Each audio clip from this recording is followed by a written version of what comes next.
Ayan guys, kamusta kayong lahat? Ang tagal-tagal ko nang hindi nagre-review ng perfume. Ngayon, magre-review na naman tayo ng perfume. Ayan nga, medyo natagalan na naman tayo sa pagre-review ng perfume kasi nga, sobrang busy ko talaga guys lately. And eto nga, I'll make sure every other week meron tayong i-upload na bagong perfume. Ngayon, ang i-review kong perfume galing sa isang sikat na kilalang brand.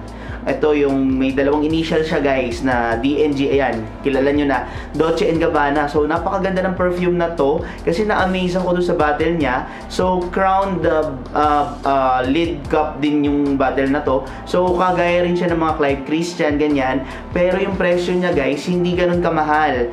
And ang nakakatuwa sa product na to, nilaunch siya during the year of pandemic. So talagang sabihin na natin hindi masyadong maganda yung year kung kailan siya ni-launch kasi medyo hindi nakapag-focus yung or naiba yung focus or priority ng mga tao during that time. Pero ngayon guys, medyo pumapatok na rin siya or umiingay sa social media at marami na rin nagre-review ng perfume na to ngayon. Pero after that, medyo marami ring nagsasabi na marami siyang kaamoy guys.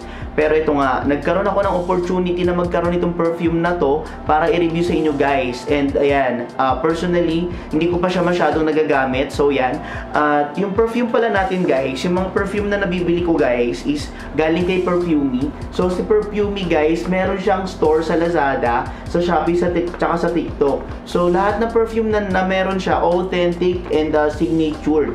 So sigurado tayong 100% authentic and genuine yung mga perfume niya guys. Mga branded perfume. And napakaganda talaga guys kasi pag nag-order kayo sa Lazada, naka-paper bag siya. At the same time, ito yung packaging na makukuha nyo. Ito yung i-review natin guys, yung K by Dolce & Gabbana. So, ang pinili ko EDP guys. Merong EDT to. Pero nakakatuwa si Perfumi guys, di ba? Kasi kitang-kita nyo guys, naka-ribbon pa siya. Ayan. Naka-ribbon pa yung box niya pag dineliver sa inyo. And ang isa pang maganda dyan guys, kapag bumili kayo ng signature perfume, sasamahan nila yun ng freebie. Itong kasama nito is itong authentic din to na sariling brand ni Perfumi, itong brew. Itong brew napakabango din nito guys. I-review natin yan mamaya guys. And napakamura nito guys. Ilalagay ko rin yung link dyan sa ating video description para makabili na kayo guys. Ayan guys, lahat ng platform guys, available sila, TikTok, Shopee, and Lazada. So ito yung i-review natin guys, si Dolce & Gabbana. So yan yung brand niya, and then K by Dolce & Gabbana siya guys.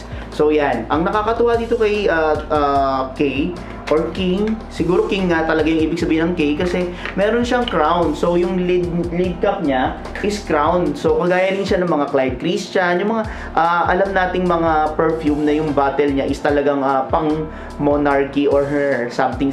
Pero guys, ang presyo nito hindi ganun kamahal. So I think around 7,000 plus to guys.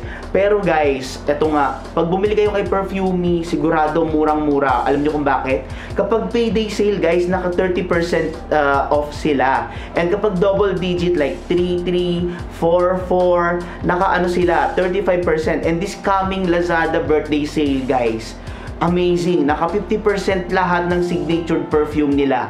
From March 20 to 24 kung di ako nagkakamali guys. Kaya i-check nyo na guys yung mga link na ibibigay ko sa inyo.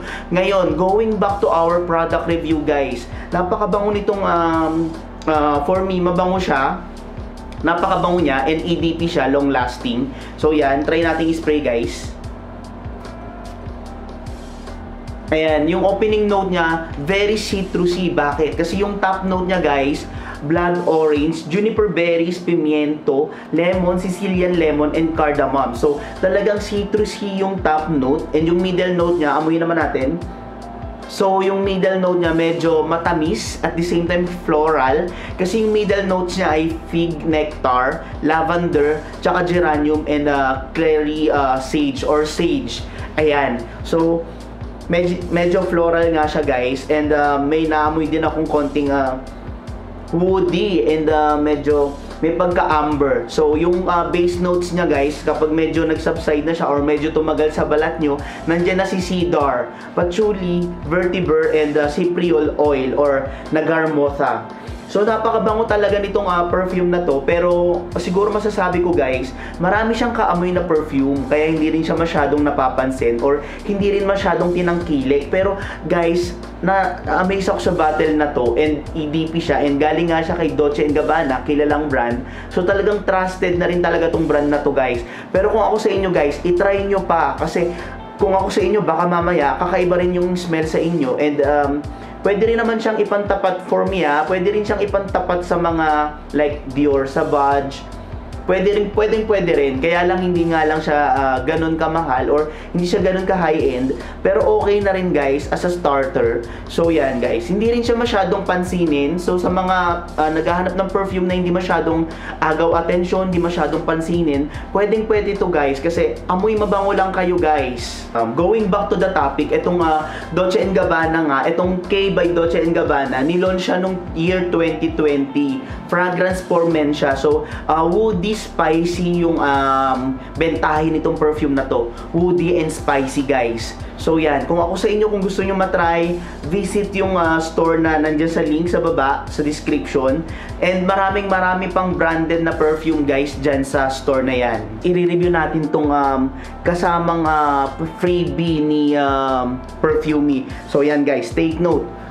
Sa bawat signatured perfume na bibiling nyo, may kasamang tester ni Bru. Si Bru, bagong perfume siya guys. Etong Bru na to, galing siya sa India. So, imagine, halos lahat ata ng, kumbaga, maraming branded perfume ang kumukuha ng fragrance oil galing sa India, or yung mga flowers na ginagamit sa mga pabango, hina-harvest pa sa India. And guys, eto sulit na sulit tong pabangong to. Kasi murang-mura na, at the same time, EDP.